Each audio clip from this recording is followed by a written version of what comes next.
You're going live now. I give them 2 minutes to come on.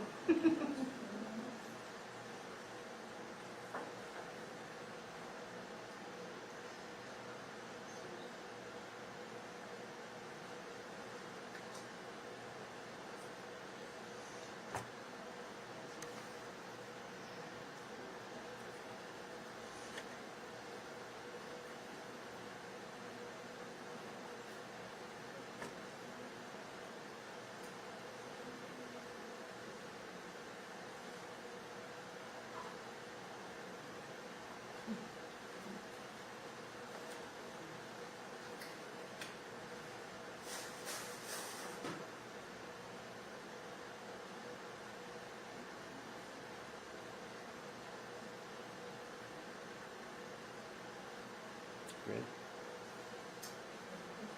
Everybody ready? I just first want to thank y'all for being here today. And I particularly want to thank the outlets, the news outlets that came forward. They had information pertaining to this case with the Ryan Everett case that they didn't put out, and because it was crucial to our investigation. I want to thank those outlets that held that information for us to do our job and do it well. There's a couple of instances that came up during the week that I want to speak about, and it was in particular to the district court judges. We have put out a statement how the process worked early in the week, and we released it. I just want everybody to know that we have a great set of judges here. Our district court judges are great, and they do their job. And I think every one of them and law enforcement are on the same page. They're trying to keep these individuals that are dangerous to the public off the street. I've talked to all our district court judges in the district this week, and we found some flaws in the system. And the flaws is that the district court judges was not getting information relayed to them about individuals that have been charged and are dangerous to our community, and they didn't have that while they were setting the bonds in court. We had discussed it. We found a plan that works for everyone, and I think we have come up with a good plan that this don't happen in the future. There was one case in particular that I think there was a judge that had a order for arrest. It has nothing to do with the arrest, but it has brought to my attention that the judge was called out about an order for arrest issued on Ryan Everett. It was that order for arrest should have never been issued. It was a failure to appear. The judge had it stricken, and that was the way it was. That's what state law requires him to do, and that's what happened in that particular case.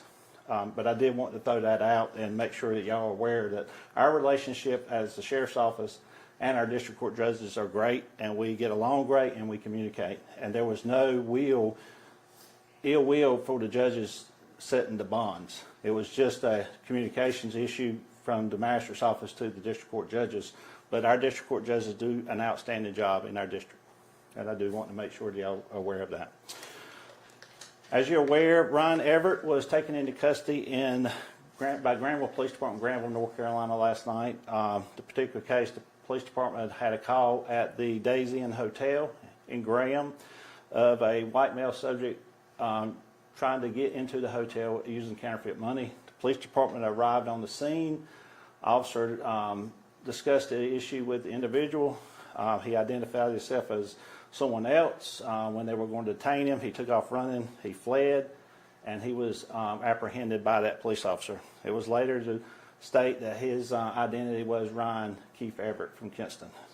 They arrested him, took him to the, and he's placed in the jail in Alamance County.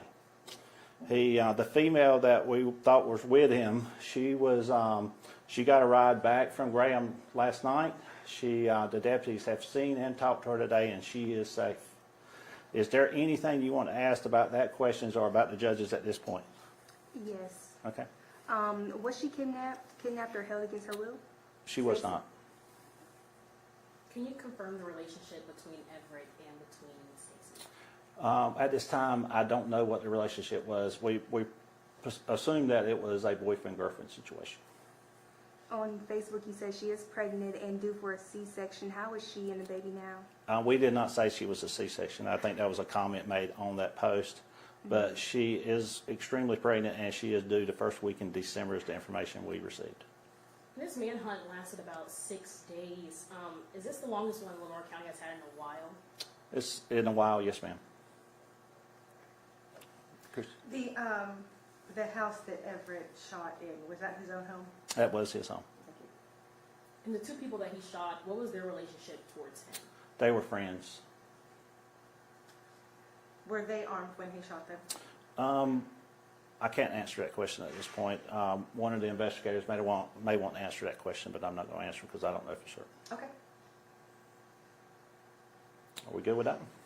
One last one. You said flaws in the system. Whose job is it to communicate to the judges? The way it works is that they changed that law saying that if you're on pretrial release, if you've got charges pending and you go before a magistrate, the magistrates are not allowed to set a bond by state law. It goes before the district court judges.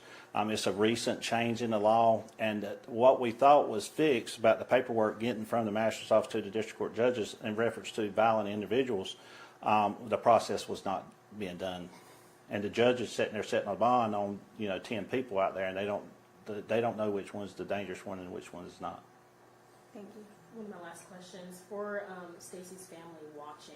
They finally found her safe today. What's your message to them to let you know that you kept trying to find her? We've been in contact with the family the entire time, and they knew we were looking for her. And the information that she was with him the entire time, so we felt like they were together and she was safe.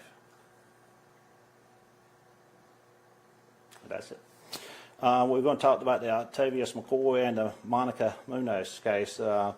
That case started at a robbery at Fallen Creek store on Fallen Creek Road. The individual went into the store, held the clerk at gunpoint, demanded money and other items, fled the scene. The investigators developed Mr. McCoy as a suspect in that case. We later obtained warrants, and we hit a house with a search warrant and arrest warrants and took them into custody. Ms. Munoz came out quickly. Mr. McCoy would not come out of the residence. We shot gas into the house. We rammed the front door with the Bearcat, and we done other damage to the house trying to get him out. He still refused to come out. All of that. So we had to send a team in after him. So our members went inside the residence and was able to get him out of a closet. Any questions on that particular case? The only thing I have for that was happening at the same time that y'all were still looking for Everett. Was it a little difficult to kind of, spread your resources to get this guy, but also still be looking for Everett? 100%. The shooting occurred on Thursday night, and our members, our SRT members, our investigators, they were out the entire night into the next day, and then I sent them home maybe 3 or 4 o'clock that afternoon. And then we got called out to an armed robbery that occurred Friday afternoon. So they were tired. They had just went to bed. So our investigator, actually Tyler Smith, came out. He was the investigator on call, and our CSI representative came out, processed the scene. It was a lot going on at that short amount of time, but we were able to handle it and took both of them in custody. So. You had a question, Christy? It was actually the same question. Okay. I do want to end by saying that this has been a busy few days, and our officers and our deputies have worked long hours and tireless hours, and it did extremely hard work and dangerous work. And I'm so proud to be part of this teamwork that we had the last couple of days. And I want to thank the Kinston Police Department, the Greene County Sheriff's Office, Duplin County Sheriff's Office, Wayne County Sheriff's Office, the SBI, the Highway Patrol, and obviously Graham Police Department. And we appreciate all their help and their assistance in these cases, and we will return the favor. I do have one more question. Yes, ma'am. Was there any indication at all that Stacy was an accomplice to Everett or no? No, it was not. We were just concerned about her well-being, being pregnant and things like that. Was he traveling in a car or on foot? I don't have the answer to that question. We don't have the answer to that question. Would y'all like to ask any of the investigators any questions about the particulars in the case, or? Okay, who you want to talk to? Which case? For Everett. Everett's case. All right. I just have one question.